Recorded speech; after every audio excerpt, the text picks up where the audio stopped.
India speaks daily भले कम लोग देखते हो या उसको कंप्रेस किया जाता है, लोगों तक नहीं पहुंचने दिया जाता, पर इंपैक्टफुल रिपोर्टिंग इंडिया स्पीक्स का जो गुणात्मक बदलाव है, जो असर करता है, वो इंडिया स्पीक्स की रिपोर्टिंग। लाखों देखने वालों की रिपोर्टिंग पे कोई नोटिस भी नहीं होता, किसी तरह की नोटिस भी नहीं होती। वो कभी प्राइम मिनिस्टर से सनातन और परिवार व्यवस्था पे बुलवा भी नहीं पाते, और वो कम्युनिस्ट से लेकर राइट और लेफ्ट दोनों को प्रभावित भी नहीं कर पाते, बस लाखों के भीड़ में पैसे कमाते हैं। कल जो हमने रिपोर्टिंग की, उस रिपोर्टिंग में जो कल आपको मैंने कहा कि असम में बांग्लादेशी शरणार्थियों की समस्या बहुत बड़ी है और धारा 6A को नहीं खत्म किया गया तो बड़ी मुश्किल होगी। सुप्रीम कोर्ट केंद्र सरकार के पाले में गेंद डाली है कि आप मुझे भारतीय नागरिकता से, जो असम में बांग्लादेशी शरणार्थियों को भारतीय नागरिकता देने से जुड़े आंकड़े हैं, पेश करें। अब गया केंद्र फंस। हिंदुओं को तो ये भ्रमित करता रहा, लेकिन अब यहां हिंदुओं से खेल भी करेगा, वो संख्या कम दिखाएगा, निश्चित है, कहेगा आंकड़े नहीं है, क्योंकि राजीव गांधी के बनाए कानून के साथ मोदी सरकार है। तो उच्चतम न्यायालय ने 1 जनवरी 1966 से मार्च 1971 के दौरान असम में बांग्लादेशी शरणार्थियों को दी गई नागरिकता के आंकड़े उपलब्ध कराने का निर्देश दिया है। और ये क्यों दिया है? क्योंकि 1985 में हमारा जो सिटीजनशिप एक्ट है, जो कल आपको बता दिया 55 का, उसमें राजीव गांधी ने 6A जोड़ के असंवैधानिक रूप से उसमें कर दिया कि आसाम में जो लोग 1971 तक आ चुके हैं उनको नागरिकता दी जाएगी, जबकि हमारा कट ऑफ लिस्ट है कि जो 1947 तक देश में आ चुके और 47 से देश में रह रहे हैं, उनके वंशज आदि, वही सिटीजनशिप है। लेकिन राजीव गांधी ने मुस्लिम तुष्टिकरण में, शाहबानों के मामले में भी तो मुस्लिम तुष्टिकरण उन्होंने किया था, जिसके कारण चले गए सत्ता से, पर उस समय जनता जागरूक थी। इस समय तुष्टिकरण जनता देख नहीं रही, आंख पे एक मूर्ति का पट्टी बांध दिया गया है, एक व्यक्ति एक नेता का, तो उसने 6A जोड़ा राजीव गांधी ने। उसी में केंद्र सरकार, भारत की जो वर्तमान केंद्र सरकार है, जो NRC की ढोल पीटती थी, जिन्होंने अपने ही गृह मंत्री के बयान को प्रधानमंत्री ने काट दिया, वो उच्च न्यायालय में जब इस पे पूछा तो उन्होंने कहा कि भाई ये विदेश का मामला है, राज्य का मामला है, घुमा फिरा दिया, राजीव गांधी के साथ खड़े हो गए। तो कल उच्चतम न्यायालय ने पूछा कि आप 1 जनवरी 1966 से 25 मार्च 1971 के दौरान असम में जो बांग्लादेशी शरणार्थियों को नागरिकता दी गई है, कितने लोग हैं, उसका आंकड़ा दीजिए। और ये कहा प्रधान न्यायाधीश DY चंद्रचूड़ की अगुवाई वाली 5 सदस्यीय खंडपीठ ने, और कहा कि 11 दिसंबर तक, 11 दिसंबर जो अब आ रहा है, आज हो गया 8, 3, 11, 3 दिन बाद, हलफनामा दाखिल कीजिए, आंकड़े उपलब्ध कराइए। तो आपको कल किसी ने इस पे रिपोर्ट नहीं दिया होगा। संवैधानिक पीठ बैठी है सुप्रीम कोर्ट में, इतना बड़ा बहस हो रहा है, पूरा 1/3 आसाम छीन लिया गया है, सांस्कृतिक रूप से भी हमारे हाथ से गया, उस पर बहस चल रही, पर आपको किसी ने नहीं दिया होगा, क्योंकि उसमें केंद्र सरकार फंस रही है, क्योंकि वो राजीव गांधी के साथ दिख रही है। ये पत्रकारिता को दिया सलाई लगाने के बराबर है। ना आपको लेफ्ट बताएगा क्योंकि लेफ्ट प्रो इस्लामिस्ट है, और ना आपको राइट बताएगा क्योंकि राइट प्रो मोदी है।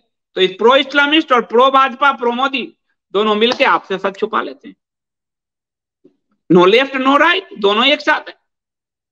उनको सनातन वॉइस से कोई मतलब नहीं, सनातन धर्म से कोई मतलब नहीं। तो 17 याचिकाओं पे सुनवाई चल रही है पीठ में। DY चंद्रचूड़ जी के अलावा न्यायमूर्ति सूर्यकांत, न्यायमूर्ति M सुंदरेश, न्यायमूर्ति JB पादरीवाला और न्यायमूर्ति मनोज मिश्रा शामिल हैं। और उन्होंने कहा केंद्र से कि पूर्वोत्तर राज्यों में अवैध घुसपैठ से निपटने के लिए आपने जो कदम उठाया है दीजिए। अब UPA सरकार तो करीब 88,000 घुसपैठियों को बाहर कर चुकी। केंद्र क्या करेगी मोदी सरकार? वो तो 2-2,500 लोगों को, ग्राफ दिखा दो जरा, कल वाला ग्राफ, वो तो 2-2,500 लोगों को 10 साल में भेज पाई। तो जब आपने काम जो किए वो दीजिए। अब ये लोग सुप्रीम कोर्ट पे हमला करेंगे, ये सारे मिलके आपको जो भरमाने वाले राइट विंगर्स है वो सुप्रीम कोर्ट में हमला करें। न्यायालय ने कहा कि हमारा यह मानना है कि केंद्र सरकार को न्यायालय को आंकड़ों पर आधारित जानकारी देना जरूरी है, पहले आंकड़े दो, क्योंकि सरकार के वकील टप्पे मार रहे थे। तो उन्होंने कहा पहले आंकड़े तो दो, सुप्रीम कोर्ट ने कहा। तो हम अदालत ने कहा कि सोमवार को हलफनामा दाखिल करो। केंद्र से कहा कि 1 जनवरी 1966 से 25 मार्च 1900, ये देख लीजिए 2008 में 12,000 बांग्लादेशी यहां से घुसपैठिए भेजे गए, 2009 में 10,000 बांग्लादेशी घुसपैठिए यहां से भेजे गए, और 2019 में 299 भेजे गए। 14 से ले लीजिए, कभी 1,000 बांग्लादेशी भी नहीं भेजे गए, फिर भी ये हिंदूवादी सरकार है, फिर भी इनके नारे ऐसे हैं। आंकड़ों से बात करता हूं तो मिर्ची लगती है मास्टरवादियों को। सच तो यही है कि वो हिंदुओं को हमेशा जिबा करना चाहते हैं, इसलिए सच नहीं बताते। तो सुप्रीम कोर्ट ने कहा आंकड़े दो, आंकड़े दो कि कितने 66 से 71 के बीच कितने आए, नागरिकता दी गई, और आपने अभी तक कितनों को डिपोर्ट किया, उसके आंकड़े दो। और आपको इंडिया स्पीक्स डेली में हमारी ये खबर सब आपको मिलेगी, सब खबर नहीं मिलेगी। कोई हम इतना बड़ा अखबार नहीं चलाते, ना हमारे पास उतना फंड है। जो लोग लिखते हैं पेमेंट भी उनको करना पड़ता है, पर महत्वपूर्ण कुछ कुछ खबरें आपको indiaSpeaksDaily.com पे रोज 5-7 खबरें आपको मिल जाती है। तो उन्होंने कहा कि जो जो आपने अवैध घुसपैठियों से निपटने के लिए कदम उठाए हैं उसके बारे में जानकारी दो। और पीठ ने केंद्र से पूछा कि उसने पश्चिम बंगाल को नागरिकता अधिनियम की धारा 6A के दायरे से बाहर रखते हुए असम से अलग व्यवहार क्यों किया, जबकि पश्चिम बंगाल बांग्लादेश के साथ काफी बड़ी सीमा बनाता है। तो कहा कि इस पे जानकारी दो कि सिर्फ असम पे क्यों लागू किया था। अब केंद्र से ही पूछेगा, क्योंकि असम पे लागू किया राजीव गांधी, उसी को कंटिन्यू कर रहे हैं मोदी सरकार, तो पश्चिम बंगाल को क्यों नहीं किया, ये सुप्रीम कोर्ट पूछ रही है। तो ये पूरे मामले की सुनवाई जारी है, और इसमें 6A भारत के अस्मिता के लिए खतरा है। असम को खत्म कर देगा, असम की संस्कृति, भाषा, सभ्यता नष्ट कर देगा। 1/3 असम घुसपैठी मलेच्छ हरे टिड्डे ले चुके। हरे टिड्डे शब्द भी मेरे पे लिखी किताब में लिखा गया कि हरे टिड्डे कहते हैं। तो ये आपको कल जो आपको खबर दी थी, तो ये मामला है सिटीजनशिप एक्ट को लेकर, और ये सब सुप्रीम कोर्ट की सबसे बड़ी बेंच में सुनवाई हो रही है, और ये 5 जजों की संवैधानिक पीठ इस मामले को सुन रही है। कितना बड़ा मैटर है सुनिए। स्वयं जस्टिस चंद्रचूड़ भी इसमें हैं। आप लोगों को थोड़ा सा बैकग्राउंड बता देता हूं। बैकग्राउंड ये है कि प्रधानमंत्री जब थे जवाहरलाल नेहरू, भारत का विभाजन हुआ 47 में, तो भारत में नागरिकता कैसी हो इसको लेकर एक कानून बना, सिटीजनशिप एक्ट 1955। इस नागरिकता अधिनियम कानून में एक प्रावधान किया गया कि जो लोग 1947 से भारत में बस गए हैं, रह रहे हैं, वो भारत के नागरिक माने जाएंगे। जो भी यहाँ आए 47 के बाद, 47 से जो भी इस देश में बस रहे हैं, रह रहे हैं, वो सब भारत के नागरिक हैं, वो और उनके बच्चे। इसके अलावा एक प्रावधान है कि यदि आप नागरिकता लेना चाहते हैं भारत की, तो आप आवेदन करेंगे, उसकी स्क्रूटनी होगी, तो आप नागरिक हो सकते हैं। तो पहला है कि 47 और उसके 47 से जो लोग भारत में हैं, बसे हुए हैं, वो और उनके बच्चे भविष्य के सब भारत के अस्थायी नागरिक हैं। एक। दूसरा, भारत की नागरिकता के लिए आपको, सिटीजनशिप के लिए आपको आवेदन देना होगा जिसकी स्क्रूटनी होगी। तो ये हमारा आधार है नागरिकता का। इसमें जो है, इस नागरिकता के सिटीजनशिप एक्ट में 1985 में जब पूर्व प्रधानमंत्री इंदिरा गांधी की हत्या हो गई थी और उनके इमोशन पर सवार होकर उनका पुत्र राजीव गांधी सत्ता में आया, तो 1985 में उसने एक अमेंडमेंट किया, यानी एक संशोधन किया संविधान में। और इस संविधान के संशोधन में सिटीजनशिप एक्ट में धारा 6A को जोड़ दिया। और धारा 6A को जो जोड़ दिया, उसमें उसका उद्देश्य क्या था। ये धारा 6A जोड़ा गया आसाम के संदर्भ में, यानी आसाम के संदर्भ में, और आसाम के लिए कहा गया, आसाम में जो लोग रह रहे हैं 1971 तक जो लोग आ चुके हैं। सिटीजनशिप एक्ट का कट ऑफ डेट था 1947 पूरे देश के लिए। राजीव गांधी ने एक कट ऑफ डेट आसाम में जोड़ दिया कि 1971 तक जो लोग आ चुके हैं, यानी कि 47 से 71 तक जो लोग आ चुके हैं, और 71 में आपको ध्यान है पूर्वी पाकिस्तान से युद्ध हुआ था, और उस युद्ध में बड़े शरणार्थी भारत में आकर बांग्लादेशी रह गए थे मुस्लिम। तो राजीव गांधी ने इसमें अमेंडमेंट किया, राजीव गांधी की सरकार ने, कि 1971 तक जो लोग यहाँ बस चुके आसाम में वो परमानेंट नागरिक माने जाएंगे। उस समय करीब 60 लाख लोग आसाम में बस चुके थे, ज्यादातर मुस्लिम वर्ग से थे। यानी एक झटके में राजीव गांधी ने कानून बनाकर 60 लाख मुस्लिमों को भारत की नागरिकता दे दी। अब भारत की जो नागरिकता राजीव गांधी ने दी, उसका इम्पैक्ट क्या पड़ा आसाम के अंदर? उसका इम्पैक्ट ये पड़ा कि अभी आसाम की पूरी डेमोग्राफी, जनसंख्या बदल रही है।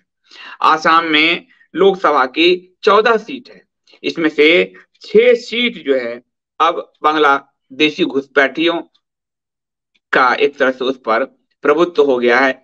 14 में से 6 लोकसभा सीट पर घुसपैठियों का प्रभुत्व है।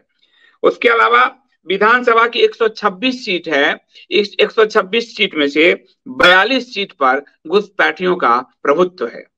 इसके अलावा आसाम में 35 जिला है, 35 जिला में से 12 जिला पर घुसपैठियों का प्रभुत्व है। यदि हम देखें तो करीब करीब आसाम का 1/3 हिस्सा हम खो चुके हैं राजीव गांधी के इस कानून बनाने के कारण। यानी 1/3 जिला हम खो चुके हैं, 1/3 विधानसभा हम खो चुके हैं, और 1/3 लोकसभा करीब करीब हम खो चुके हैं। यहाँ पर बांग्लादेश से आए हुए घुसपैठी ही निर्णय करते हैं कि कौन उनका जनप्रतिनिधि होगा, अर्थात भारत की संसद में बांग्लादेशी घुसपैठियों द्वारा चुने हुए लोग बैठ रहे हैं।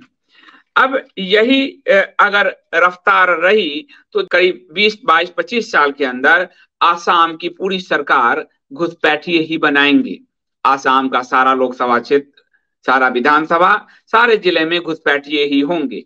और इसका असर ये हुआ है कि आसाम के जो मूल निवासी हैं वो इन 12 जिला से छोड़ छोड़कर निकल गए हैं। आसाम की मूल भाषा संकट में है, आसाम की मूल संस्कृति संकट में है, और यह सब लेकर भारत के जो कुछ लोग गए सुप्रीम कोर्ट के अंदर, उसमें एक अश्विनी उपाध्याय गए, दूसरा श्याम दीवान गए, तीसरा KN चौधरी गए, और विजय हंसारिया गए। ये 4-5 लोग इसको चुनौती देने के लिए सुप्रीम कोर्ट में पहुंचे। सुप्रीम कोर्ट में जब ये 4-5 लोग पहुंचे, एकाएक बड़े लॉयर जो लेफ्ट इस्लामिस्ट लॉयर हैं वो खड़े हो गए वहां इसको रोकने के लिए, और इस सिटीजनशिप जो धारा 6 है इसको बचाने के लिए कि इसे रद्द ना किया जाए।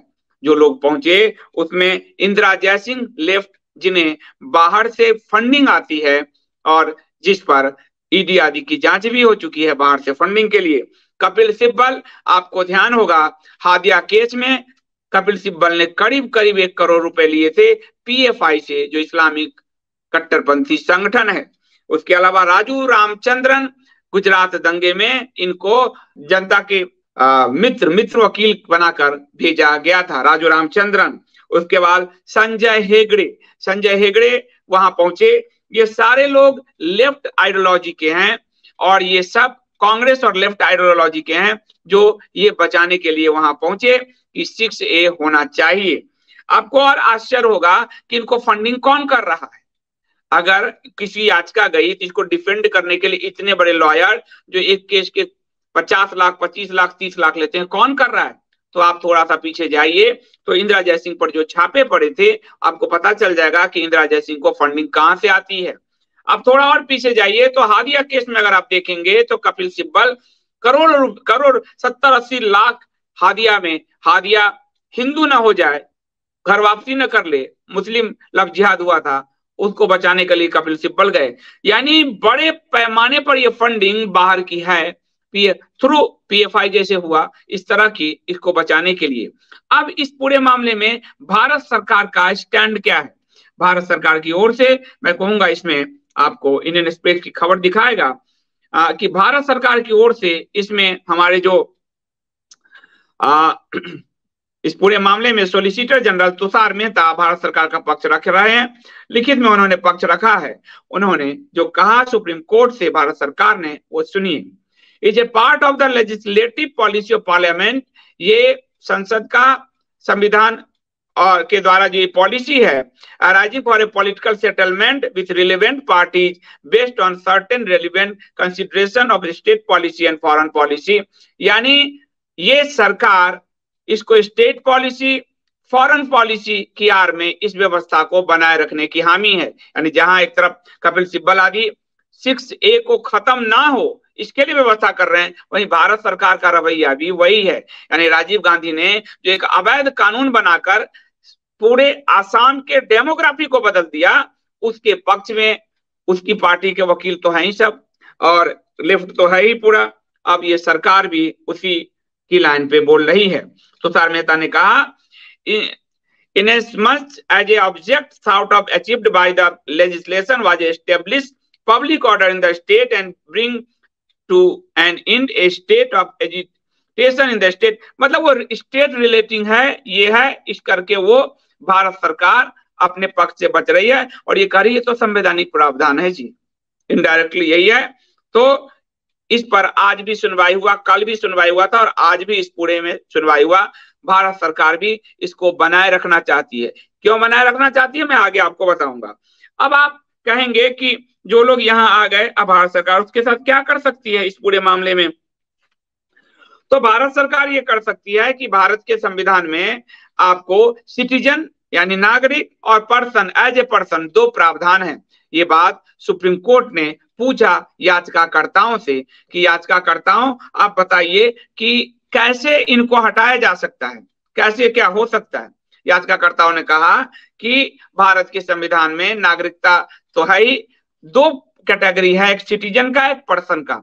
सिटीजन वो है, नागरिक वो है जिसके पास सारे मूलभूत अधिकार हैं, सारे सब कुछ का अधिकार, स्वतंत्रता का, अपने मंदिर मस्जिद खोलने का, अपने जो है समानता का, वोट का, सब अधिकार है। लेकिन एज ए पर्सन जो लोग रह रहे हैं देश में, उनको सिर्फ जीने का अधिकार होना चाहिए, बाकी उनके अधिकार समाप्त कर देने चाहिए, क्योंकि वो नागरिक नहीं है।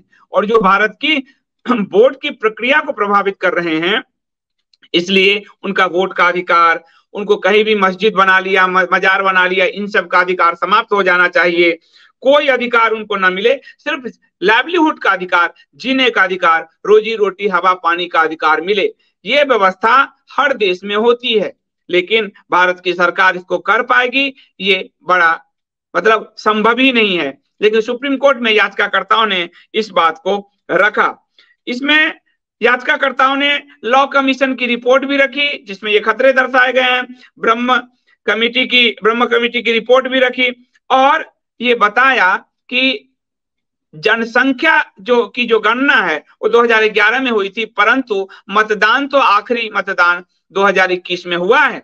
इसलिए हम वोटर लिस्ट भी अगर सुप्रीम कोर्ट चाहे तो हम रख देते हैं कि 1951-52 में जो प्रथम बार चुनाव हुआ था, उस समय असम की डेमोग्राफी में कौन लोग थे, और 2021 में जो आखिरी चुनाव हुआ है उसमें डेमोग्राफी कैसे बदला है, कैसे एक ही वर्ग, एक ही मलेच्छ वर्ग घुसपैठिए पूरे भारत के और आसाम की पूरी संस्कृति, पूरे वोटिंग सिस्टम को पर वो जो है इस पर छाते जा रहे हैं।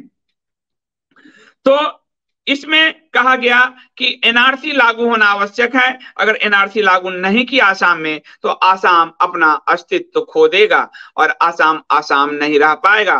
राजीव गांधी के समय की इस गलती को दूर करने के लिए कुछ वकील और सामाजिक लोग सिर्फ डटे हुए हैं, लेकिन दूसरी तरफ पूरा इंटरनेशनल कम्युनिस्ट बिरादरी के थ्रू है, और दूसरी तरफ सरकार भी है, क्योंकि सरकार भी मुस्लिम वोटों की पैरोकार है।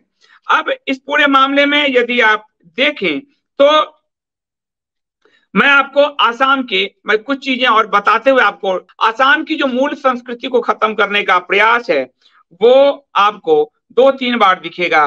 पहली बार दंगों के रूप में आपको दिखेगा और उसमें करीब 2012-13 में जो बोडो जनजाति के लोग हैं उन पर बांग्लादेशी मुसलमानों ने बड़ी संख्या में हमला किया था, क्योंकि आपको मैंने आंकड़े बताए हैं कि करीब 12 जिले जो हैं, 6 लोकसभा क्षेत्र और 42 विधानसभा पूरी तरह से बांग्लादेशी घुसपैठियों के अधीन आ चुके हैं।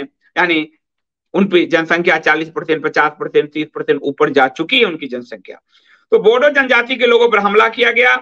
3 लाख से अधिक बोडो जनजाति के लोगों को भगाया गया, मारकर राहत शिविर में उनको शरण लेना पड़ा। जिस तरह से अभी मणिपुर में मूल मैतेई निवासियों को मारकर भगाया गया और 60 से 70 हजार मूल मैतेई निवासी राहत शिविरों में रह रहे हैं, 300 से 350 राहत शिविरों में रह रहे हैं, वैसा ही 2012 में जब यूपीए सरकार थी बोडो जनजाति के साथ किया गया था और उसमें पूरी तरह से बांग्लादेशी मलेच्छ शामिल थे। उस समय तरुण गोगोई की सरकार थी। लाखों की संख्या में बोडो जो है जनजाति के लोगों का घर उजाड़ दिया गया, गांव छोड़ना पड़ा, आग लगा दिया गया और करीब 8 अगस्त 2012 को 800 गांव से बेदखल होकर 3 लाख से ज्यादा लोगों को 277 राहत शिविर में रहना पड़ा। हमने उस दंगे को अपनी इस किताब में कलमबद्ध किया है। मणिपुर किया आंकड़े तो अब डाइल्यूट हो रहे हैं, अब तो कोई लिखने को तैयार नहीं है, पर हमने वहां तक 12, 13, 14 के दंगे तक पूरा कवर किया हुआ है।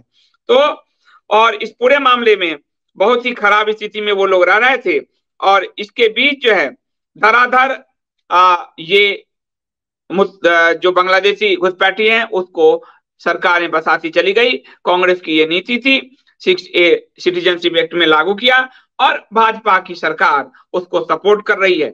तो ये आपको कल जो आपको खबर दी थी उसका इसको बोलते हैं अखबार में या मीडिया में फॉलोअप, वो आपको मैंने फॉलोअप दे दिया है। बहुत बहुत धन्यवाद।